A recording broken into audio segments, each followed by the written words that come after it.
Good morning, সুপ্রভাত বন্ধুরা। সবাই কেমন আছো? আশা করি ভালো আছো। আজকে একদম সকাল সকাল ঘুম থেকে উঠেই কিন্তু পরিষ্কার পরিচ্ছন্ন করা সব কিছু শুরু করে দিয়েছিলাম। আর এদিকে আমার দুই সোনা কিন্তু ঘুম থেকে উঠে খেলা করছিল।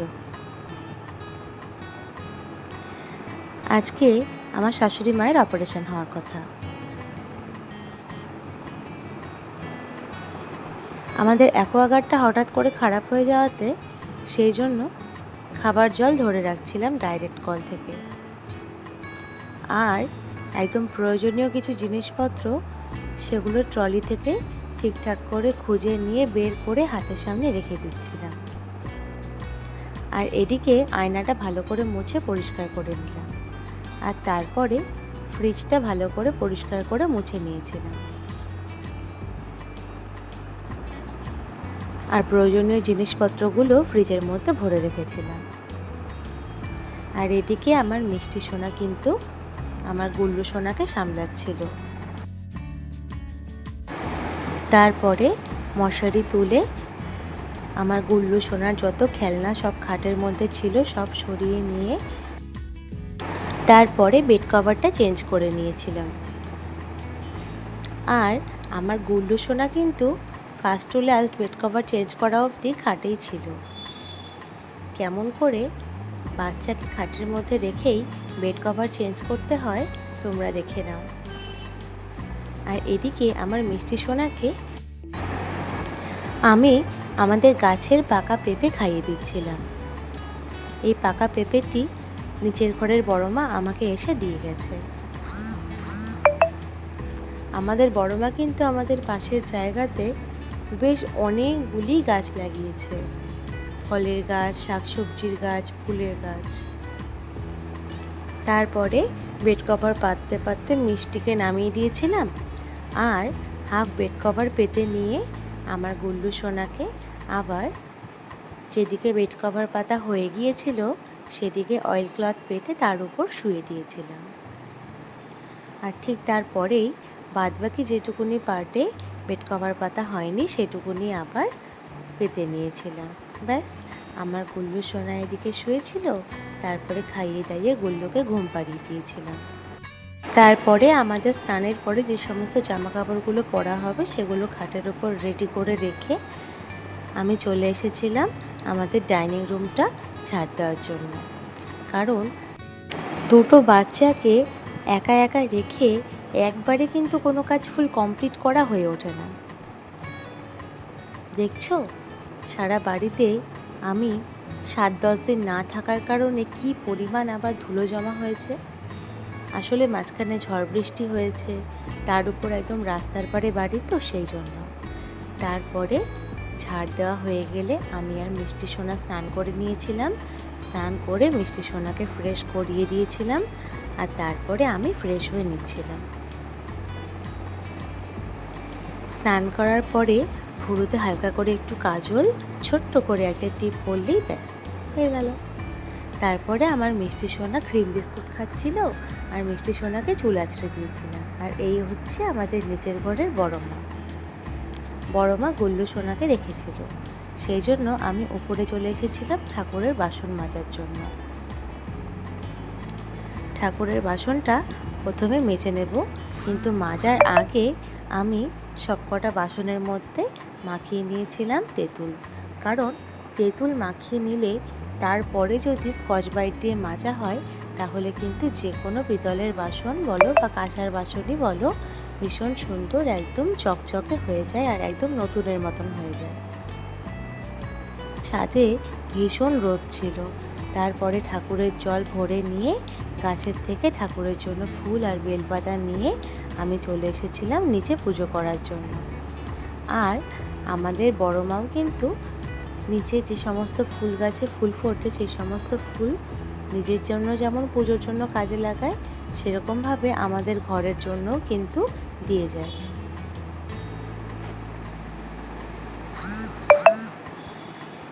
আজকে 3:30 নাগাদ আমার শাশুড়ি মায়ের অপারেশন হওয়ার কথা। ব্যাস, আমি পুজো দিচ্ছি শুনেই আমার মিষ্টি মাম্মাম দৌড়ে দৌড়ে আমার কাছে চলে এসেছে। আমার পুজো দেওয়ার সময় আমার মিষ্টি মাম্মাম কিন্তু একদমই আমার কাছে ছাড়া অন্য কোথাও থাকতে ভালোবাসে না।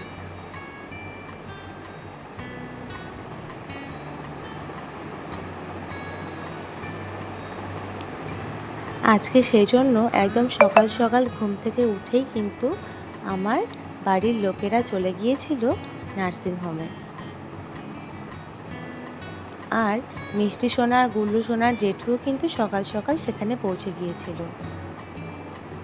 সবাই সেখানে 10টার মধ্যে পৌঁছে যাওয়ার পরে সেখানে ওয়েট করে বসেছিল। আমি এদিকে শিব ঠাকুরকে স্নান করিয়ে ভালো করে মুছিয়ে দিচ্ছিলাম।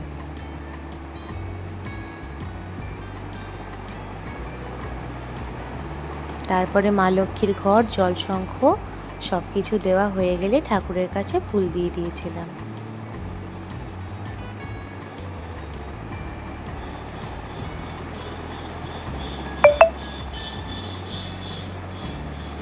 এই যে আমার মিষ্টি সোনা চলে এসেছে ঘন্টা বাজানোর জন্য।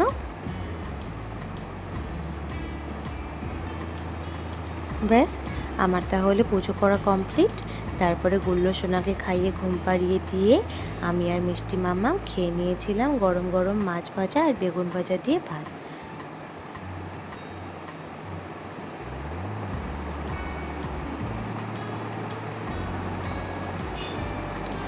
তারপরে দুজনকে টিপ পরিয়ে দিয়েছিলাম, কারণ আজকে স্নান করানোর পরে কিন্তু ওদেরকে টিপ পরানো হয়নি। তারপরে মিষ্টি সোনা আর গুল্লো সোনাকে ঘুম পাড়িয়ে দিয়েছিলাম। বিকেলে আমাদের একজন দাদা এসে অ্যাকোয়াগার্ডটা ঠিক করে দিয়েছিলেন। এরপর রান্নাঘরে এসে যা বাসন হয়েছিল সব কিছু মেজে নিচ্ছিলাম। তখনও মিষ্টি ঘুমাচ্ছিল আর গুল্লু সোনা কিন্তু উঠে একা একা খেলা করছিল। কিন্তু মাঝে মাঝে গুল্লু সোনার মুড হলে একা একা খেলা করে, আর আমাকে যদি তার মাঝখানে একবার দেখে ফেলে তখন কিন্তু আর আমার কোনো জায়গায় যাওয়ার উপায় নেই। আমাকে তখন সঙ্গে সঙ্গেই কিন্তু গুল্লু সোনার কাছে যেতে হবে। সেই জন্য টুকটুক করে আমি লুকিয়ে লুকিয়ে বলতে পারো একরকম রান্নাঘরে চলে এসেছিলাম। বাসন মাজা হয়ে যাওয়ার পরে চা করে নিচ্ছিলাম। এরকম করে দুধ চা তোমরা কে কে করো বলো তো? এই হলো আমার রান্নাঘরের লুক। ব্যাস দুধ চা করা হয়ে গেছে, চলে এসো তাহলে সন্ধ্যাবেলায় সবাই মিলে একসঙ্গে বসে চাটা খেয়ে নেওয়া যায়। ব্যাস আমার গুল্লু সোনা মিষ্টি সোনা উঠে পড়েছে। এখন গুল্লু সোনাকে কোলে নিয়ে একটুখানি আদর করে নিচ্ছিলাম। আর এই হচ্ছে আমাদের ঠাকুর ঘরের লুক। এই ফটোটা কার বলো তো? এটা হচ্ছে আমার মিষ্টি সোনার রায় সেরেমনির ফটো। রায় সেরেমনির টাইমে আমাদের যে ভবনে রায় সেরেমনিটা হয়েছিল তার গেটের কাছে আমার মিষ্টি সোনার এই ফটোটা বড় করে টাঙানো হয়েছিল। তারপরে আমি জামা ছেড়ে সন্ধ্যা দিয়ে নিচ্ছিলাম। আর ওদিকে আমাদের যে নিচের ঘরের বড় মা আছে উনি এসে গুল্লু সোনাকে রেখেছিলেন আর মিষ্টি সোনাকেও সামলাচ্ছিলেন। আমার সন্ধ্যা দেওয়া হয়ে যাওয়ার পরে আমি ঘরে গিয়েছিলাম। ঘরে গিয়ে দেখি মিষ্টি সোনা গুল্লু সোনাকে কীরকম করে খেলা করাচ্ছে ঝুনঝুনি দিয়ে। এই হাতে যে সমস্ত ঝুনঝুনিগুলো দেখতে পাচ্ছ এগুলো কিন্তু সবই মিষ্টির। তারপরে আমি মাছ ভেজে নিয়েছিলাম, আর ভেজে নিয়েছিলাম মাছের ডিম, আর সাথে ভেজেছিলাম পটল ভাজা। ব্যাস এই হলো আমাদের রাতের খাবার। আমি আর মিষ্টি সোনা খেয়ে নিচ্ছিলাম। আর তারপরে মিষ্টি আর গুল্লু সোনা কিন্তু খেলাধুলা শুরু করে দিয়েছিল। খেলাধুলা চলার পরে আমি দুজনকে ঘুম পাড়িয়ে দিয়েছিলাম। আর আমার শাশুড়ি মায়ের অপারেশনও কিন্তু 3:30 নাগাদ হয়ে গিয়েছিল, আর অপারেশনও ভালোভাবেই কমপ্লিট হয়েছে। আশা করি গুল্লু সোনা আর মিষ্টি সোনার ঠাম্মি তাড়াতাড়ি সুস্থ হয়ে বাড়ি ফিরে আসবে খুবই তাড়াতাড়ি। আদি সোনা আর গুল্লু সোনাকে তারপরে খাটে রেখে আমি আবার লেগে পড়েছিলাম সামান্য একটু কাজে। এই যে আমার ঘরের দেয়াল আলমারিটা দেখছো, এর প্রত্যেকটা জিনিস বের করে নিয়ে তাকগুলো মুছে আবার জিনিসগুলো ভালোভাবে হাতের সামনে রেখে গুছিয়ে রেখেছিলাম। গুছিয়ে রাখার পরে যে সমস্ত এক্সট্রা জিনিসগুলো হয়েছিল সেগুলো আবার একটা প্যাকেটে ভরে সাইডে রেখে দিয়েছিলাম। ব্যাস, তারপরে হাত মুখ ধুয়ে ফ্রেশ হয়ে আমি আমার গুল্লু সোনা আর মিষ্টি সোনার সাথে খাটে উঠে পড়েছিলাম রাতে ঘুমানোর জন্য। আজকে সারাটা দিনই বড্ড খাটাখাটনি ধকলের মধ্যেই গেল। যাই হোক, আজকে ব্লগটা এখানেই শেষ করছি। সবাই ভালো থেকো, সুস্থ থেকো। আবার দেখা হবে পরে নতুন আরেকটি ব্লগে। শুভরাত্রি।